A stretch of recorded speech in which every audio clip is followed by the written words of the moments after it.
Olá, caro aluno. Eu sou a professora Deise de Souza Lourenço Simões e é com grande prazer que eu dou as boas-vindas à disciplina Educação Formal e Não Formal. Agora, mais do que nunca, eu convido você, aluno, a pegar todas as suas energias, todo o seu ânimo, o seu papel e a sua caneta para darmos início a essa nova sequência de discussões e de aquisição do conhecimento. Nessa disciplina, nós veremos conteúdos extremamente pertinentes para a sua formação, mas não somente para isso, para a formação como um cidadão como um todo. Vamos ao quadro. Na unidade 1, nós veremos o conceito de educação e como a educação ocorre em ambientes formais, a instituição escolar, e em ambientes não formais, como ONG, projeto social e outros. Então, na nossa disciplina, aqui nós teremos como cerne a questão da promoção da educação em diferentes ambientes. Agora, eu faço uma pergunta para você. Você acha que a educação acontece apenas em ambientes escolares? Ou você acha que nós podemos aprender em ambientes além da escola? Pensa comigo. Vamos ao quadro, então.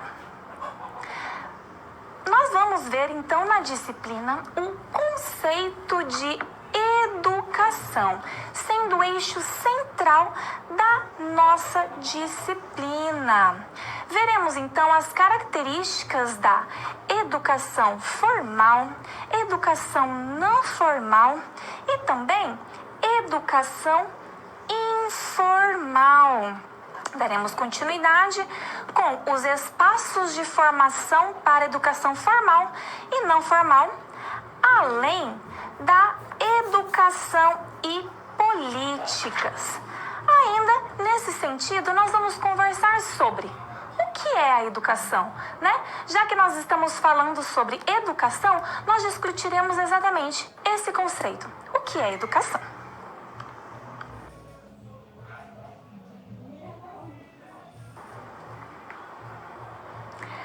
Aluno, você se lembra a primeira vez que você aprendeu algo? Será que esse primeiro aprendizado aconteceu lá na escola? Ou será que você se lembra de em algum outro momento em que você aprendeu algo fora do ambiente escolar? Esse é um questionamento interessante, não é? Pois bem, vamos discutir exatamente esse viés. Para isso, vamos ao quadro. Primeiramente, nós temos que pensar o que é o direito à educação. O primeiro ponto é que nós vemos que a educação ela é um direito estabelecido em nossa Constituição Federal, ok? Ali no artigo 205 da Constituição Federal. E eu quero que você reconheça e você verifique a importância que a nossa Constituição Federal dá para a educação. Ela coloca ali, logo no início, o direito à educação paralelamente a outros direitos, como alimentação, saúde, segurança e outros. Então, aluno, nós já verificamos aqui que a educação é direito estabelecido pela Constituição Federal. Mas como é que aparece a educação na nossa Constituição? Vamos verificar no quadro? No primeiro momento, nós vamos ler como ela se estabelece ali. A educação, direito de todos. E dever de quem? Dever do Estado e da família. Será promovida e incentivada com a colaboração da sociedade, visando ao pleno desenvolvimento da pessoa. Então, nós vemos aqui que lá na Constituição Federal já está estabelecido o desenvolvimento total, o desenvolvimento pleno do indivíduo. Continuando, seu preparo para o exercício da cidadania e sua qualificação para o trabalho. Então, nesse sentido, a Constituição ainda destaca pontos como pontos como acesso e permanência à escola como um direito do cidadão. Além disso, a Constituição Federal também aponta para a importância da pluralidade de ideias, de culturas e de concepções. Então, nós vemos ali a importância que a legislação dá para a educação. Mas de que forma que isso se estabelece? Vamos verificar no quadro? Nós temos ali um ponto muito importante que é o direito à educação. Sabemos então que a Constituição Federal ela tem a educação como um direito. E esse direito é reconhecido e consagrado na legislação brasileira e de quase todos os países do mundo, certo? É um requisito fundamental para que os indivíduos possam acessar o conjunto de bens e serviços disponíveis na sociedade. Então, quando nós pensamos que negar a educação é o quê? É negar que o indivíduo tem acesso aos bens essenciais. Negar a educação, negar o acesso à educação é negar um dos principais direitos que o indivíduo em território nacional tem, ok? Voltamos ao quadro. Outro ponto importante que nós precisamos destacar é que sem a educação, o direito do cidadão não se completa, ok? Por quê? Porque a educação é um processo aberto e, consequentemente, amplo, sendo permeado por elementos que interferem e dialogam na interiorização dos conteúdos pelos indivíduos. Então, citando Durkheim, que diz: a educação é uma forma de integrar o indivíduo na sociedade.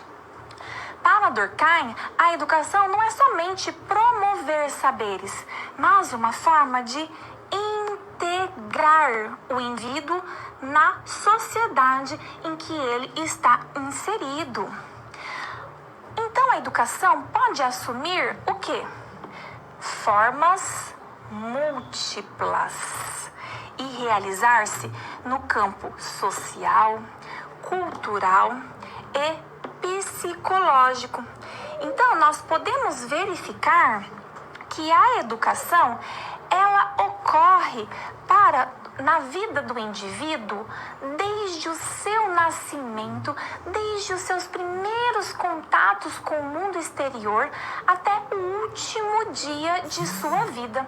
Então, nós podemos inferir por meio dessa constatação que a educação, ela ocorre em ambiente escolar, no entanto, é anterior à escola, uma vez que nós estamos verificando aqui que a educação acontece também em ambientes fora da escola, ambientes em que o aluno, em que a criança tem contato com outros grupos, com outros movimentos, como, por exemplo, é a família, que é o que nós chamamos de primeiro grupo social em que a criança tem contato. Então, quando nós pensamos na educação, nós precisamos ter em mente que ela acontece na escola, mas também ela acontece fora dela, estando presente, então, durante toda a vida do indivíduo. Então, nós não vamos mais definir a educação apenas referindo-se à educação escolar, mas vamos verificar a educação como algo mais amplo que extrapola os muros da escola.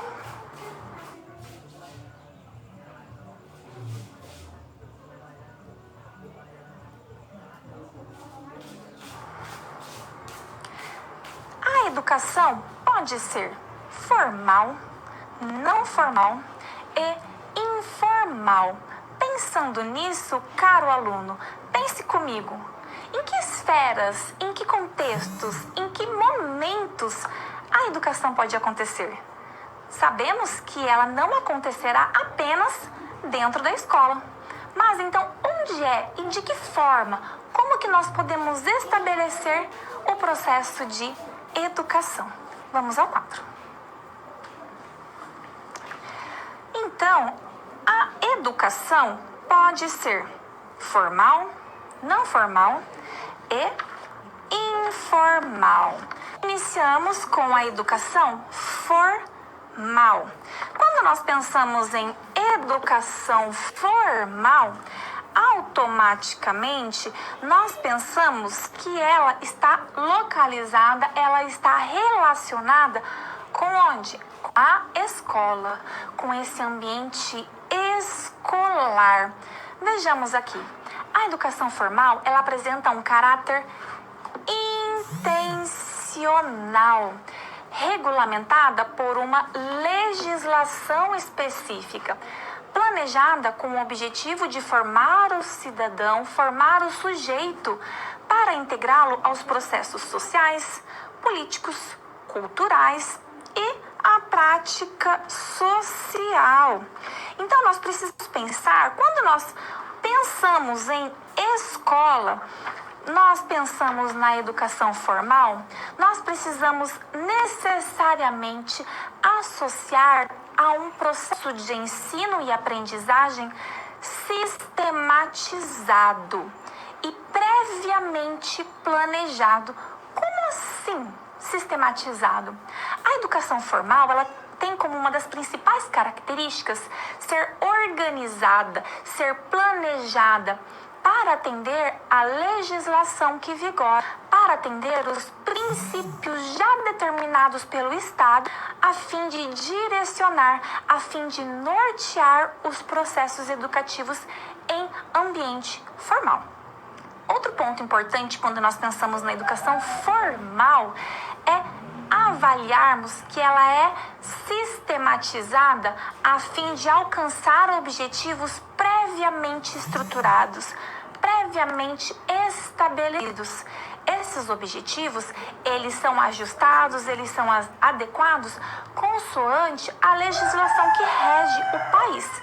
Mas a educação formal objetiva atender. Outro ponto importante é que a educação formal, ela é organizada e hierarquizada. E ela é classificada e organizada em etapas previamente definidas.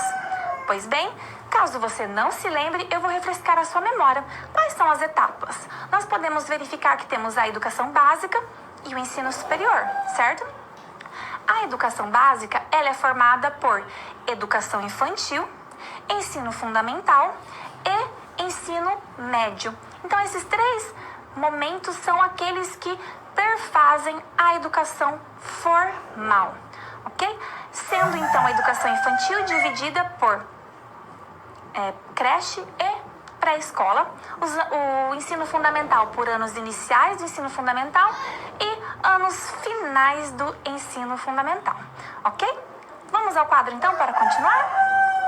E a educação não formal? Como que ela se estabelece? Como que ela se organiza?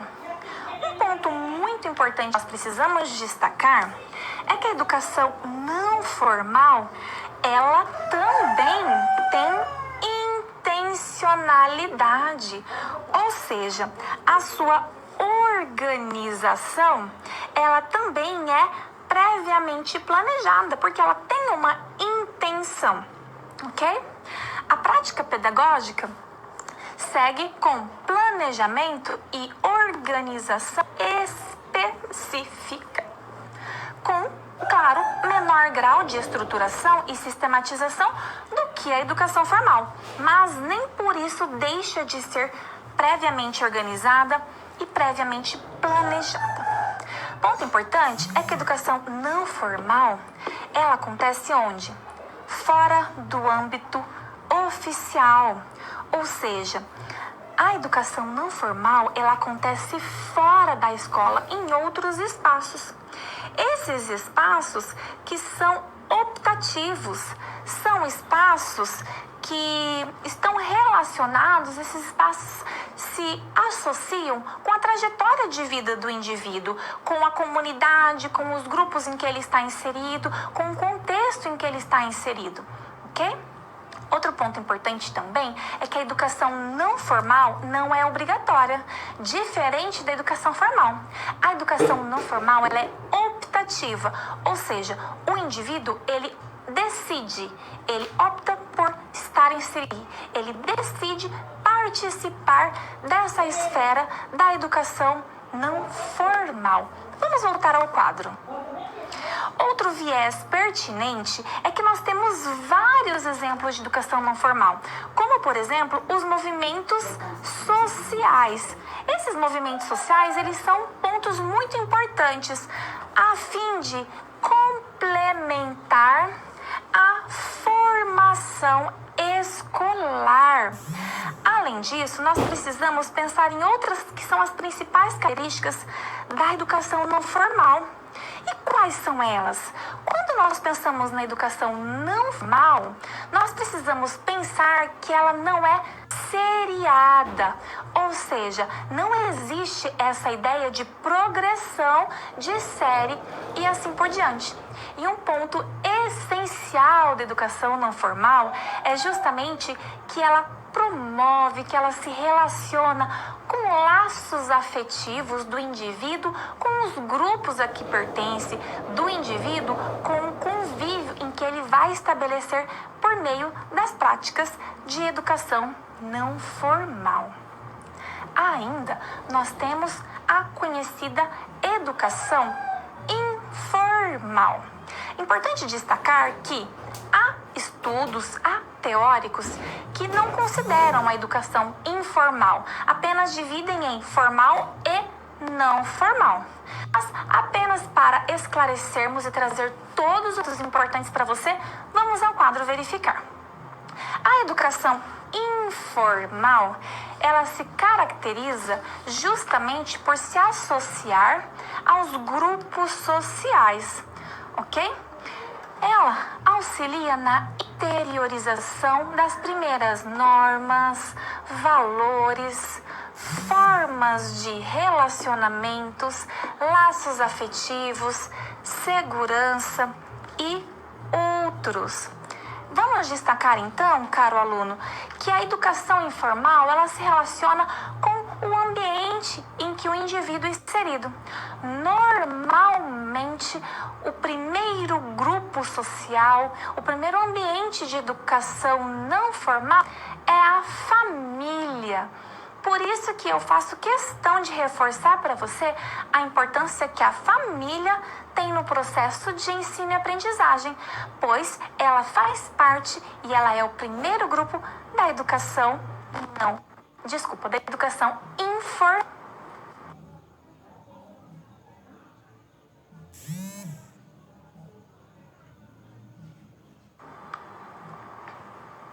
Caro aluno, você se lembra do ambiente em que você estudou?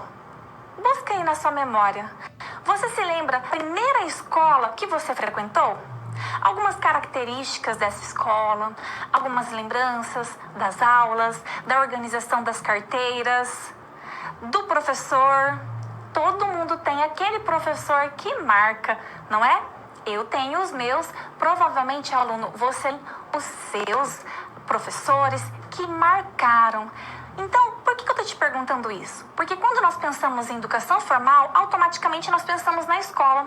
E é impossível não termos lembranças do ambiente escolar. Seja essas lembranças boas ou nem tanto, mas fato é que a estrutura escolar, que é a estrutura do ambiente de educação formal, marca a nossa memória. Vamos verificar as principais características? Vamos ao quadro. Como características da educação formal, nós precisamos pensar nas características da escola. Caro aluno, com certeza você vai lembrar da infraestrutura da escola em que você estudou. Talvez você tenha passado por mais de uma escola, mas busca aí na sua memória. Um ponto que costumeiramente chama atenção é a infraestrutura, com ambientes pouco ou às vezes nada atrativos, né? Um ponto importante também é que muitas vezes, principalmente em instituições públicas, há menos estrutura, há uma falta de estrutura, uma falta de equipamentos, organização adequada. Este é um ponto que nós precisamos destacar.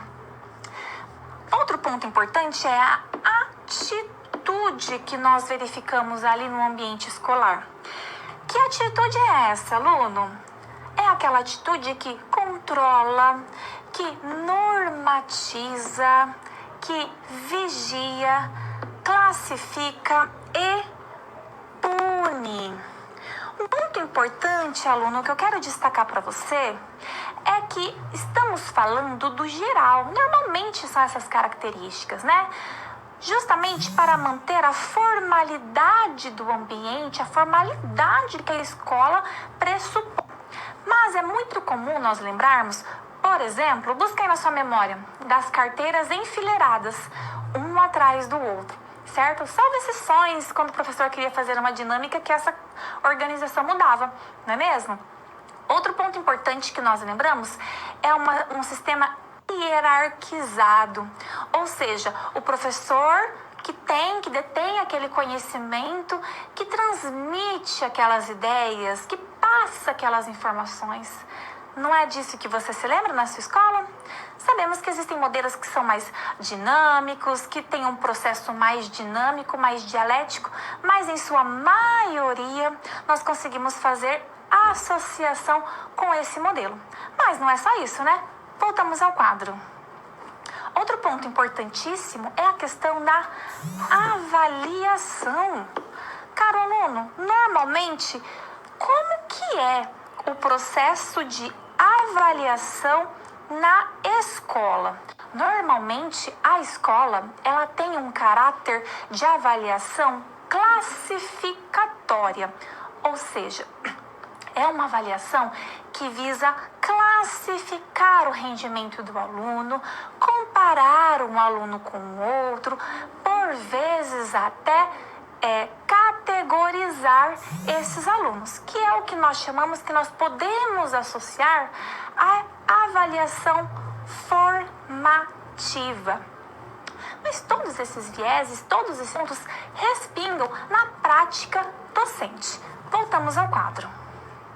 Um ponto importante é justamente que a escola, por vezes, ela se estrutura como um espaço de adestramento, conflitos e contradições.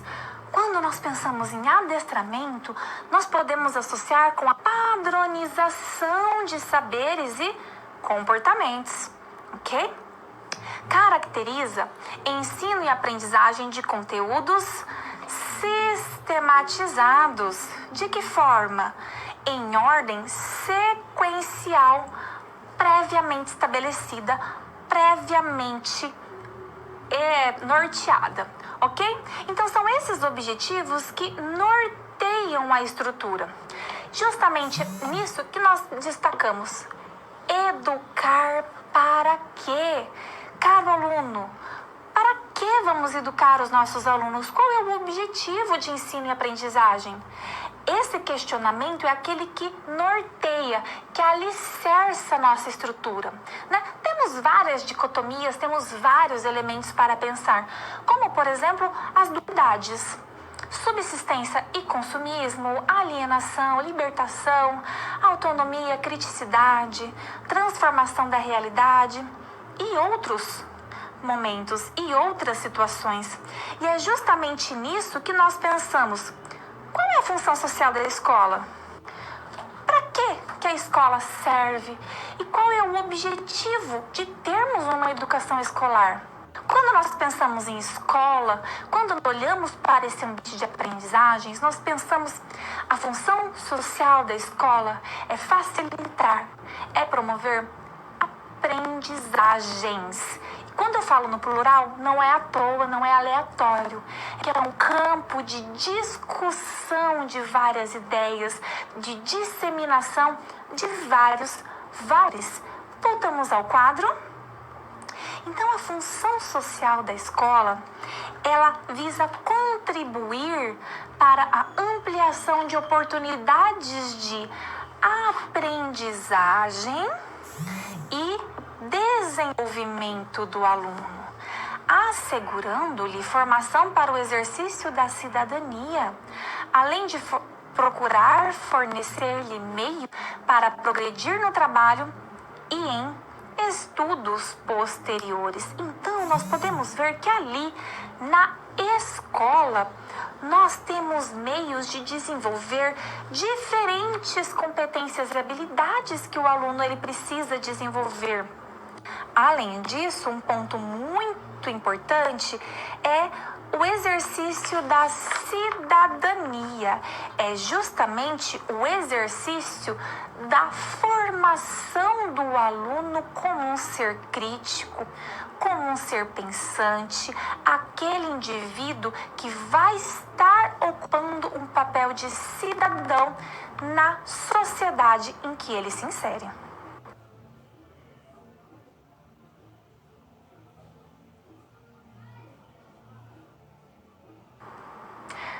Vamos analisar a situação problema 1. Essa situação problema, ela foi selecionada justamente para compilar, para amarrar e entrelaçar com as discussões da disciplina. Vamos verificá-la no quadro? Problematizando a situação problema 1. Vamos nos situar. Trata da Declaração Mundial sobre Educação para Todos, a qual foi aprovada pela ONU em 1990 e apresenta algumas informações sobre a realidade. Sobre a realidade da educação no mundo como um todo. Dentre essas informações, vejamos algumas.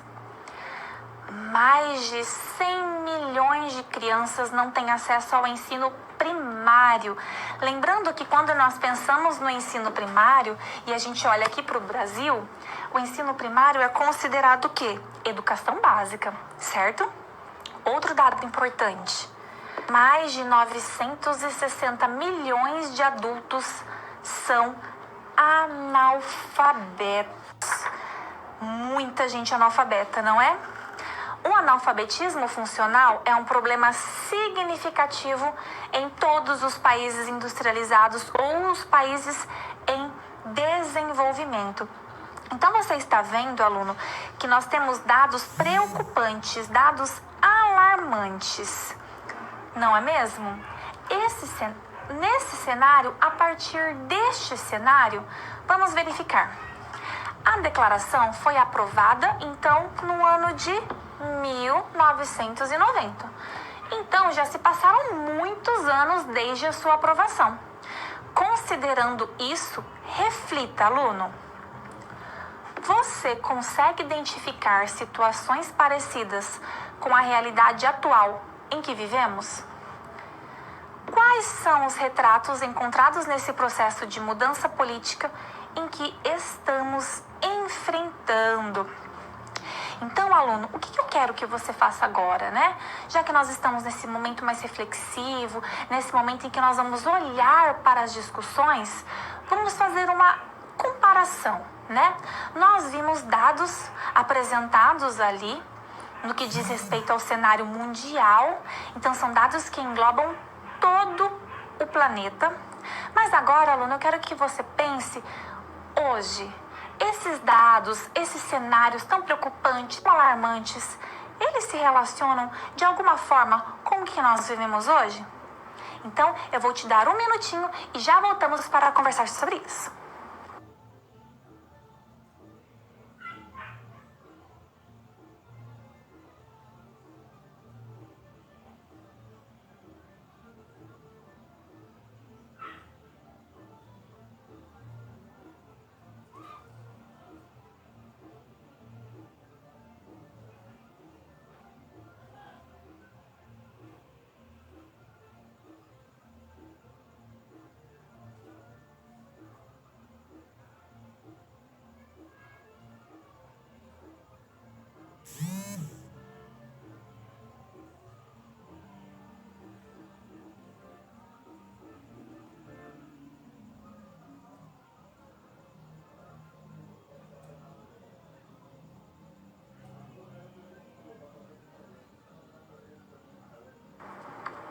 Já pensou? Deu para refletir um pouquinho? Eu sei que é uma temática muito polêmica, né? Então nós poderíamos ficar refletindo aí por horas. Mas vamos verificar a resolução no quadro? Resolução da situação problema 1. Vejamos. Depois de muitos anos da declaração, muitos problemas apontados permanecem e situações que impedem os esforços no sentido de satisfazer as necessidades básicas da aprendizagem voltam a acontecer. Para reforçar, eu trouxe um excerto da própria ONU.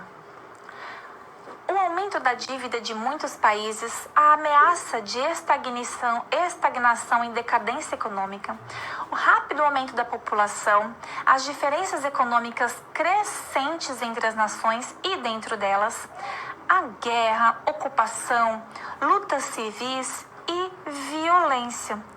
E conseguimos observar que todas essas oscilações políticas e econômicas impactam nas decisões da educação. E ainda, aluno, um ponto muito importante que nós precisamos pensar é que em países que vivem o caos, em países que vivem cenários muito complicados, por vezes até aqui nós no Brasil, né? Nós verificamos o quê? Que as políticas, as escolhas, as decisões, por vezes, não têm a educação como eixo central, não têm a educação como principal objetivo. Ok?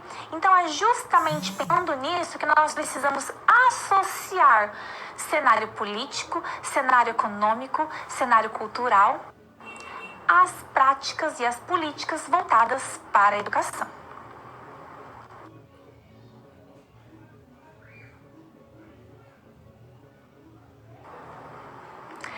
Caro aluno, conversando então justamente sobre a educação, né? Por que estudar? Por que educar? Por que pensar em políticas de ensino e aprendizagem? Qual a importância disso tudo? Eu tenho um convite para você, caro aluno. Vamos refletir sobre educar para quê? Então, as discussões que você viu na disciplina, pegue as discussões que eu tenho certeza que você viu ao longo do curso de outras disciplinas. E também, aluno, leituras extracurriculares, discussões que você tenha participado, notícias. E pense e reflita. Educar para quê? Voltamos em instantes à sua contribuição.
E aí, aluno? Pensou, refletiu? Esse questionamento ele é muito importante, porque ele direciona a nossa prática enquanto docente. É um questionamento que eu sempre faço para mim mesma. Para que educar? Qual é o objetivo disso tudo? Qual é o objetivo da educação e das práticas de ensino e aprendizagem? E eu espero que este questionamento acompanhe toda a sua trajetória enquanto profissional. Mas, para conversarmos um pouquinho, nós precisamos pensar em alguns pontos. O que eu quero formar? Que tipo de indivíduo que eu quero formar? Que tipo de pessoa e aluno que eu quero formar? É um aluno reprodutor de saberes? É um aluno que reproduz tudo aquilo que ele ouve? Seja na escola, seja na televisão, seja nas redes sociais e assim por diante? Ou eu quero formar um aluno crítico, ou eu quero formar um aluno reflexivo, capaz de filtrar, capaz de interconectar esses saberes e ser um indivíduo racional.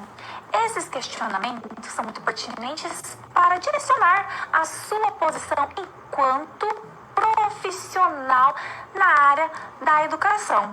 Então, aluno, sempre antes de entrar, antes de iniciar uma aula, um período letivo, faça esse questionamento. Educar para quê?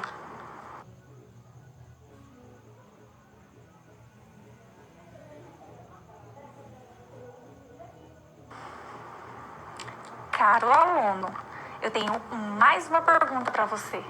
Você se lembra de algo que aprendeu em um local que não era a escola? Lembra? Onde era? Busque aí na sua memória. Ou melhor, você se lembra de um ambiente, de uma experiência que você teve, que você aprendeu muito, que você ficou até feliz e até surpreso? Seja esse ambiente fora do ambiente escolar? Eu tenho certeza que a resposta para essas perguntas é sim. Que você se lembra e puxou aí na sua memória, mesmo que rapidamente, várias situações, várias experiências que você aprendeu fora do ambiente escolar. Eu estou fazendo essa pergunta justamente para você verificar que nós não aprendemos apenas em ambiente escolar, nós aprendemos em infinitas situações.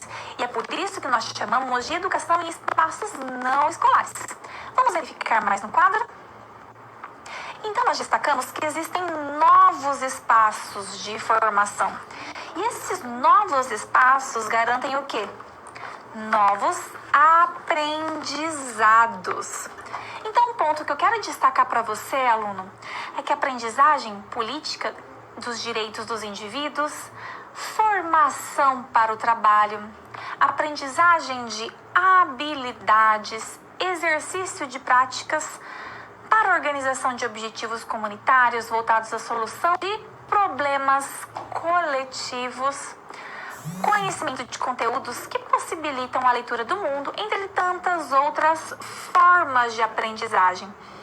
Então, nós podemos perceber que nós temos um olhar para a formação numa perspectiva social e cidadã, ou seja, pensando justamente na coletividade, no viés social que permeia o meio em que o indivíduo está inserido. Por exemplo, um conjunto de saberes que acontecem em espaços de vivência social, certo? Um exemplo que eu quero dar para você, aluno, que talvez você até conheça, você já tenha até participado, mas você não associou com a prática de educação fora do ambiente escolar. As pastorais de igreja, né? Você já vai lá, não?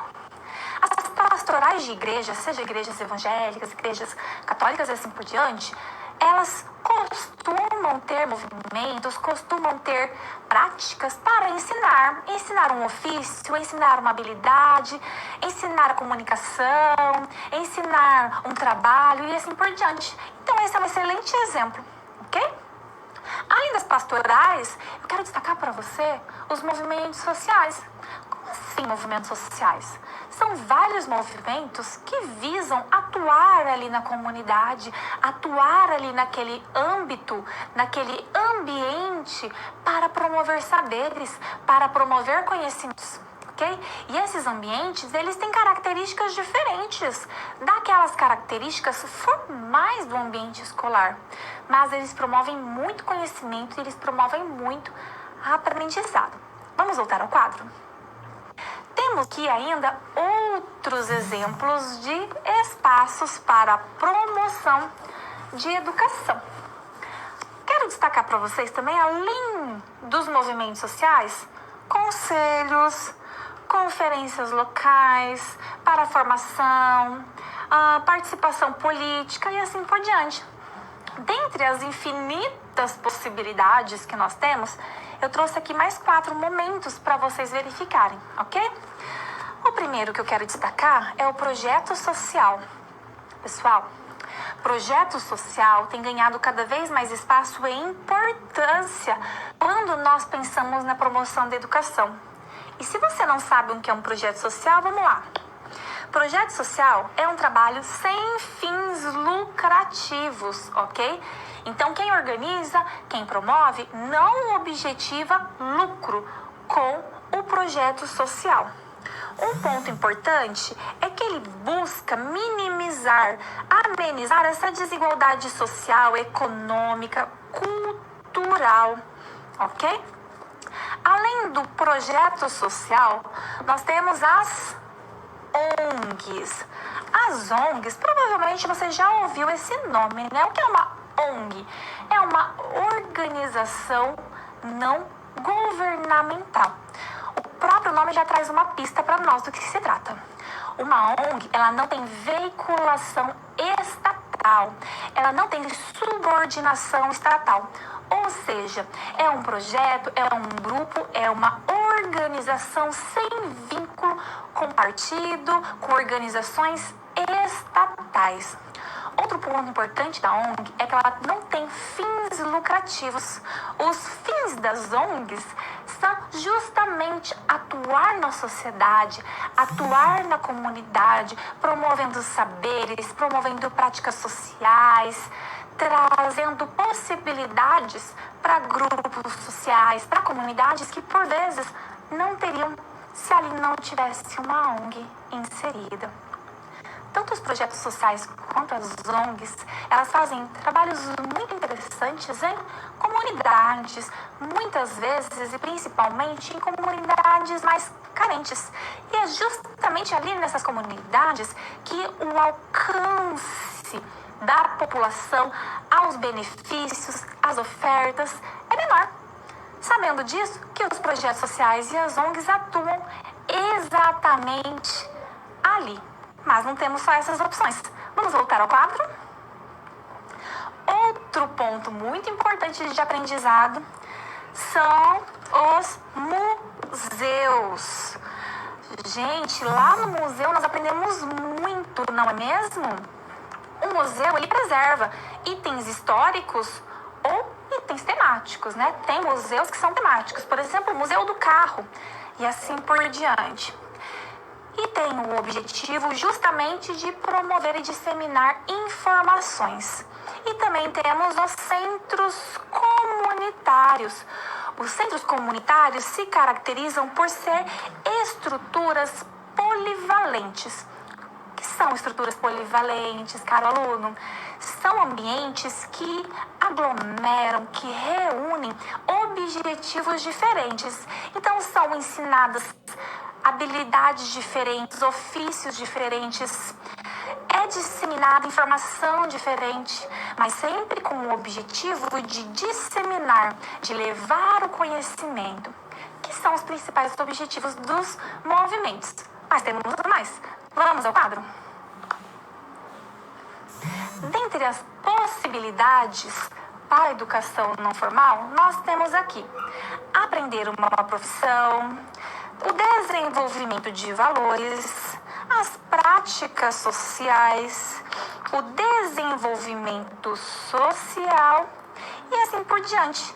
Então, é muito importante nós pensarmos o leque vasto, amplo, que as práticas sociais, a educação em ambiente não formal pode promover.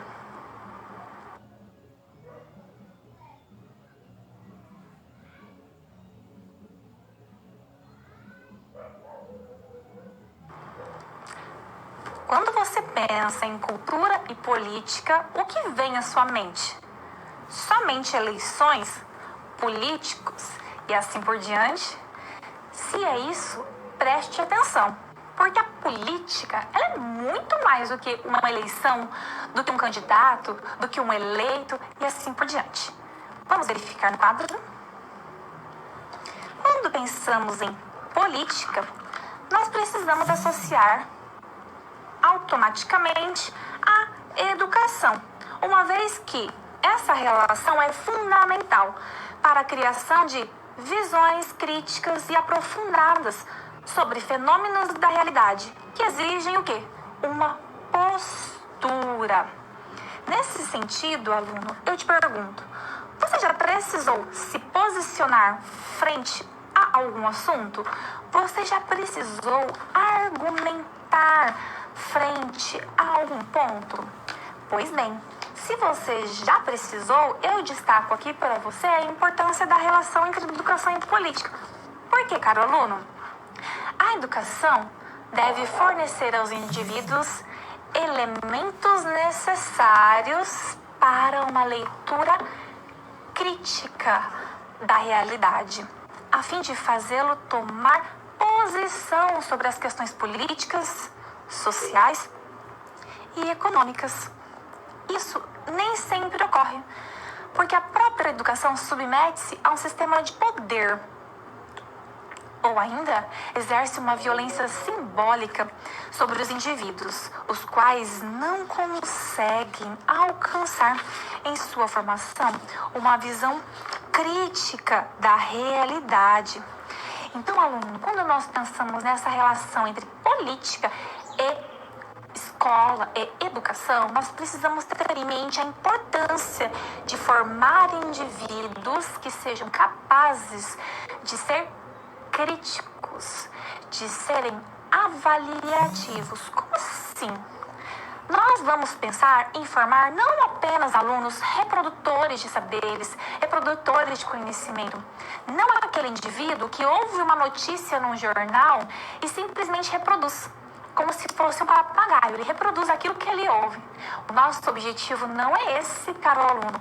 O nosso objetivo é justamente romper esse estigma de reprodução do que nós ouvimos, mas capacitar o nosso aluno a se posicionar, capacitar o nosso aluno a refletir acerca daquilo que ele ouve, refletir acerca daquela leitura que ele tem e assim ele conseguir se posicionar. Então, aquela pergunta que eu te fiz, você já precisou se posicionar? Todos nós precisamos nos posicionar.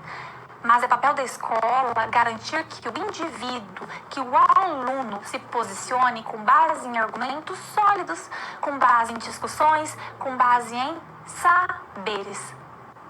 Sério, não? Vamos voltar ao quadro? Então, nesse sentido, eu destaco para você, aluno, a cultura política. E essa é uma discussão muito interessante, porque quando nós pensamos na palavra cultura, nós precisamos pensar que é uma palavra polissêmica, ou seja, ela tem vários sentidos, mas ela se relaciona àquilo que determina práticas, ações, princípios e hábitos de determinado grupo. Então, ela possui uma relação direta com o processo de formação educacional dos indivíduos e também com as experiências vivenciadas individual e coletivamente. Posto isso, eu destaco para você, aluno, que a cultura política ela se relaciona com as trocas, com o meio, ok?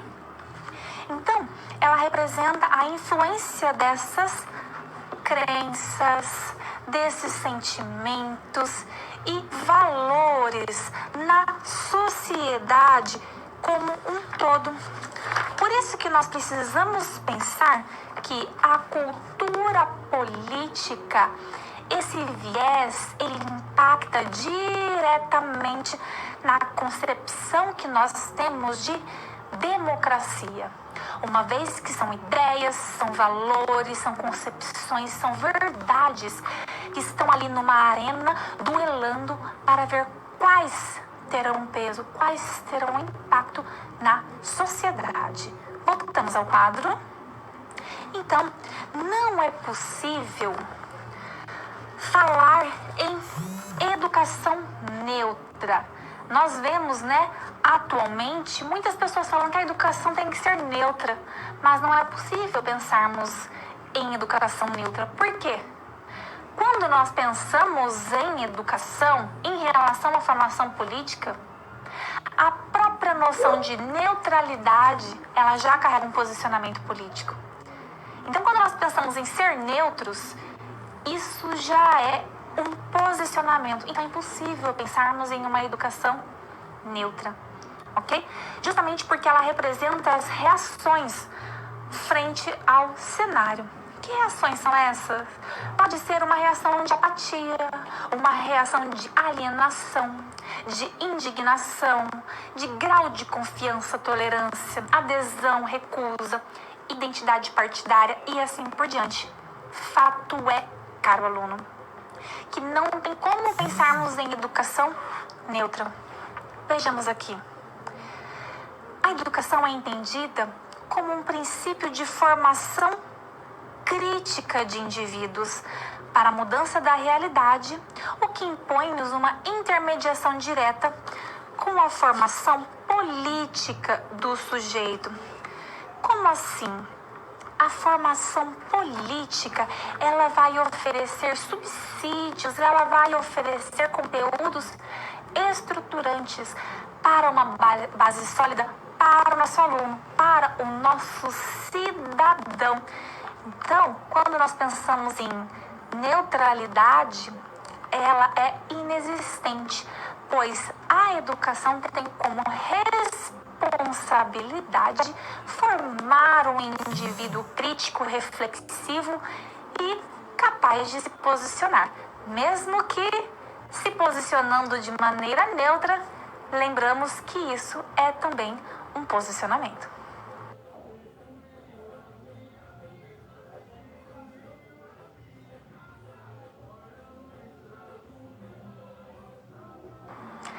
Quando nós pensamos em estudiosos, quando nós pensamos em pesquisadores, em estudiosos no que diz respeito às discussões, muitos vêm à mente, não é mesmo?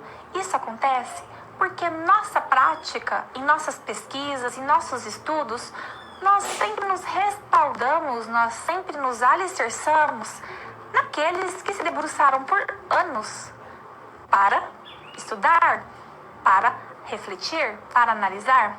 É aquilo que nós costumamos chamar de discurso de autoridade, né? Não sou eu que estou dizendo, sou eu com base em um estudo, sou eu com base em um estudioso, em um filósofo, sociólogo, pensador, que se dedicou àquele assunto. Neste momento, nós vamos verificar dois, dentre os vários que existem: Bourdieu e Foucault. Você provavelmente já ouviu falar de alguns deles. Eles têm uma teoria muito ampla, muito vasta. Então, nós vamos apenas pensar pontos pertinentes para a nossa discussão. Vamos ao quadro? Então, para iniciarmos, vamos de Pierre Bourdieu. Pierre Bourdieu é um sociólogo e pensador francês. E ele se atentou, ele se ocupou de refletir acerca da violência simbólica e a educação, ok? Para Bourdieu, há uma distribuição desigual de oportunidades entre os indivíduos. E no caso da educação, o sistema escolar representa um mecanismo de distinção social e reprodução da hierarquia social. Então, os indivíduos, eles ao partirem de condições de existências desiguais, não conseguiriam ter as mesmas condições de aprendizagem. Como assim? O que Bourdieu quer dizer com isso? Para Bourdieu, um indivíduo que começa, que inicia de um determinado contexto social, um determinado contexto econômico, se comparado a outro indivíduo que parte de um outro cenário, às vezes mais favorável, eles estão partindo de lugares diferentes. Então não tem como eles chegarem no mesmo lugar com os mesmos utensílios, com as mesmas ferramentas, com as mesmas estratégias, ok? Voltamos ao quadro. Então, Bourdieu destaca que isso se trata de uma dimensão simbólica da dominação. Então, Bourdieu destaca as relações simbólicas.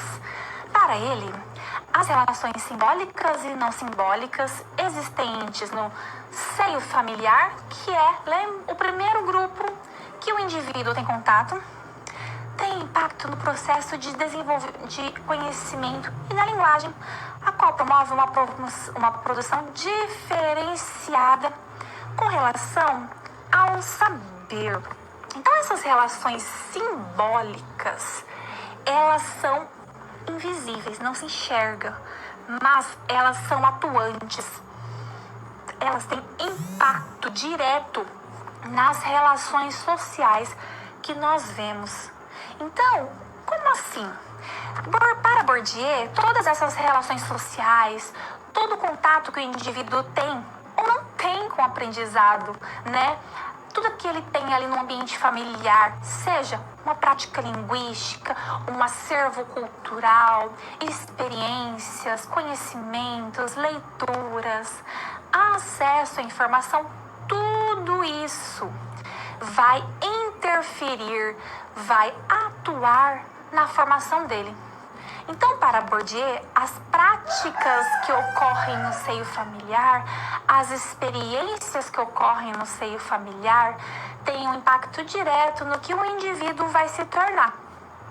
Então, tudo que nós temos quando o indivíduo tem ali no seu ambiente familiar, no momento em que ele é construído, criado, ele está crescendo, tudo isso vai atuar, vai impactar na formação que ele terá, ok?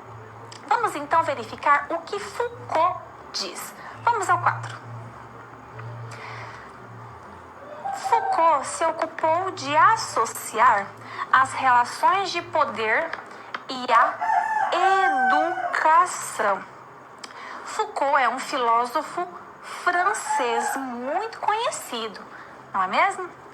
Então, Foucault diz que o poder está em toda parte e é proveniente de todos os lugares. Nesse sentido, Foucault destaca as técnicas de controle sutis. Por que sutis, caro aluno? Para que você, para que eu não possamos perceber que estamos sendo controlados, ok? O poder não é uma instituição e nem uma estrutura. Então, para Foucault, o poder, ele não é um indivíduo, não é uma empresa, não é um político, não é nada disso. Foucault diz que o poder, ele se estabelece nas relações estabelecidas na sociedade. Então, o poder, ele se estrutura com base nas relações que o indivíduo tem com o outro, que o indivíduo tem com uma empresa, com um político, com um cenário e assim por diante, ok? Voltamos ao quadro. Então, Foucault destaca que o poder é o nome dado a uma situação estratégica, complexa em uma sociedade determinada. Ainda, Foucault aponta como pano de fundo o quê? Disciplinamento, vigilância, exames, autonarrativas e outras técnicas sutis no intuito de controlar e manter o poder. Normalmente, esse controle se estabelece por meio de leis, por meio de costumes e regras. Essas práticas são destinadas à construção do sujeito moderno, cidadão capaz de autogoverno, e ainda o poder é executado por meio dos discursos e do disciplinamento no ambiente escolar. Então, nós verificamos que as relações de poder, elas estão em todas as esferas, em todos os ambientes. Um ponto essencial, caro aluno, que eu quero que você guarde na sua cabeça, é que a relação de poder, ela se estabelece pela relação que se estrutura ali na sociedade.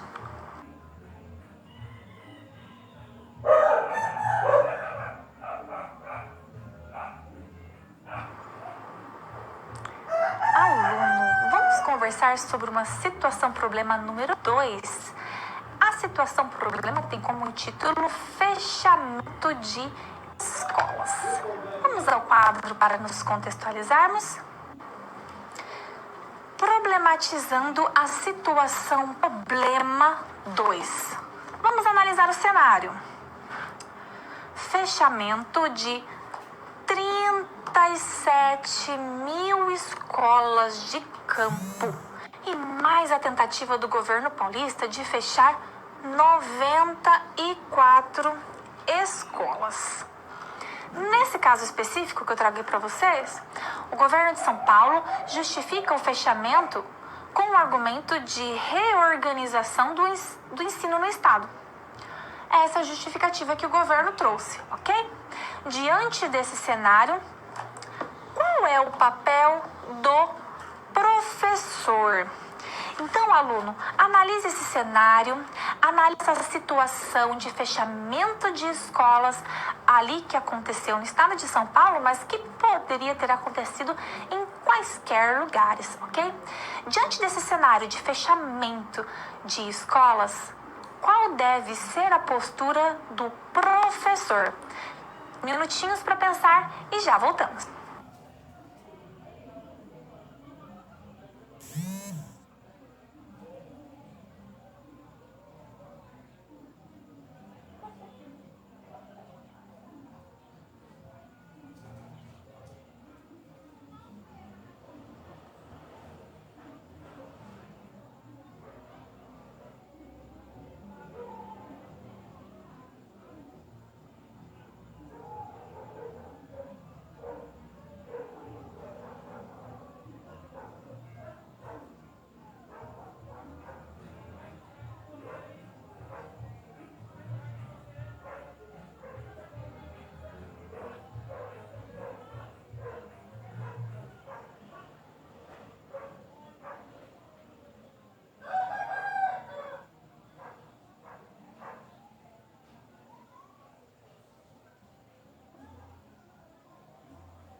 E aí, aluno, deu tempo de pensar um pouquinho? Bom, vou te ajudar, ok? Vamos refletir um pouquinho juntos. Sabemos que é papel da escola e, consequentemente, papel do professor formar alunos críticos e reflexivos, certo? Isso em quaisquer cenários que nós possamos pensar. E quando a gente associa com esse cenário de fechamento de escolas, né, com a justificativa que é para reorganização, o que é que o professor tem que fazer? Vamos verificar no quadro? O professor, então, tem o papel de se colocar no debate social. Ou seja, o professor ele tem que pegar a situação, ele tem que analisar e trazer para os seus alunos. Ele tem que trazer essa informação e questionar, informando a sociedade sobre os acontecimentos. E ainda, além de informar sobre os acontecimentos, promover uma reflexão no intuito de garantir que o indivíduo reflita, critique aquele cenário. Ele deve também promover discussões e intervenções no cenário de fechamento de escolas. E ainda, formar alunos para a cidadania, de modo que eles também possam não reproduzir as desigualdades sociais e os discursos de poder impostos nos âmbitos da sociedade. Então, caro aluno, o que o professor tem que fazer ali? Ele tem que levar, garantir que os seus alunos, que a sociedade, que a comunidade em que ele está inserido, veja aquela situação. Reflita sobre aquela situação. Não necessariamente veja a justificativa do governo, a justificativa do Estado e fale assim, se falou isso, tá certo. Não aceitar simplesmente aquilo que é ofertado, aquilo que é dito, aquilo que é falado, mas garantir reflexão acerca do cenário. Será que é por isso mesmo? Será que estão fechando tantas escolas só para organizar o cenário educacional do Estado? Será que não tem nenhum outro motivo por trás disso? Então, o professor tem que estimular essa reflexão, garantir e promover essas reflexões, ok? Outro ponto importante, além das reflexões, promover intervenções, debates e reflexões acerca daquilo. Então, o professor ele tem um papel central nas comunidades. Isso significa uma coisa, aluno, que o professor ele tem um papel de alicerce na comunidade em que ele está inserido.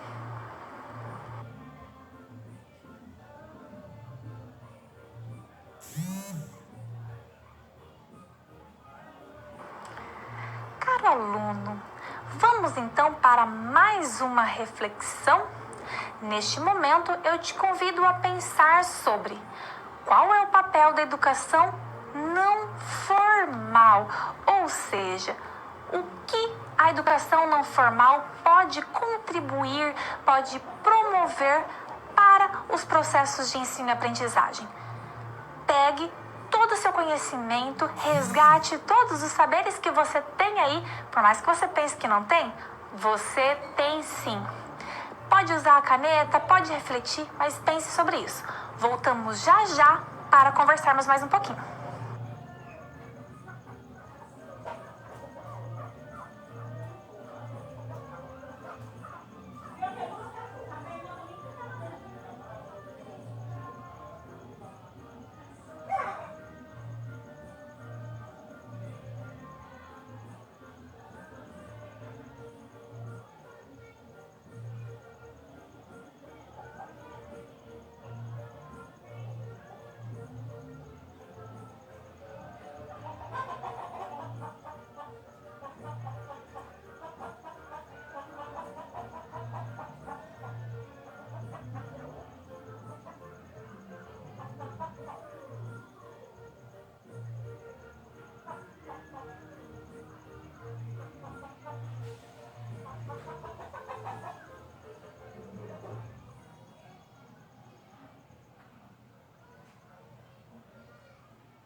Deu tempo de pensar um pouquinho no papel da educação?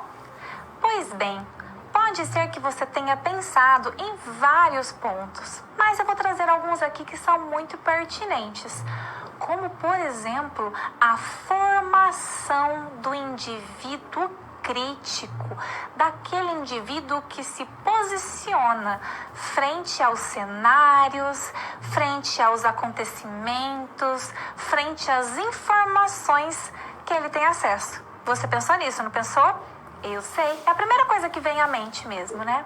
Mas além disso, tem outros pontos que também são muito importantes. Vamos relembrar.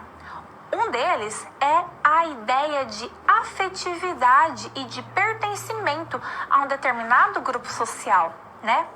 E principalmente quando nós pensamos em indivíduos mais jovens, essa ideia de pertencer, essa ideia de fazer parte de um grupo, de ação, de ser protagonista, faz muito bem. E quando nós pensamos em educação não formal, ela tem um papel muito importante justamente na promoção dessa identidade, dessa autonomia e dessa relação de afetividade do indivíduo com o meio em que ele está inserido. Então, nós citamos aqui 2 pontos muito importantes das práticas de educação não formal, mas nós poderíamos pensar em muitos mais, o aprendizado de ofícios de trabalho, também da autoestima do indivíduo e uma infinidade de valores, os quais o indivíduo pode alcançar e pode aprender nas práticas de aprendizagem fora do ambiente escolar.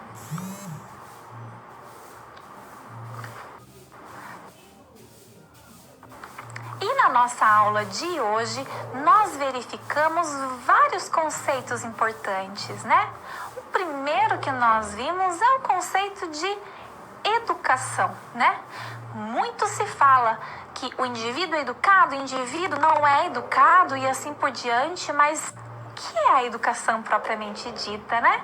Esse conceito que perpassa por tantos cenários, por tantas vertentes, mas que muitas vezes nós não nos atemos a que se refere. Então, quando você, aluno, pensar em educação, pense justamente nesse processo de ensino e aprendizagem voltado aos ambientes escolares, mas não somente isso, não é, aluno? Pense também nas práticas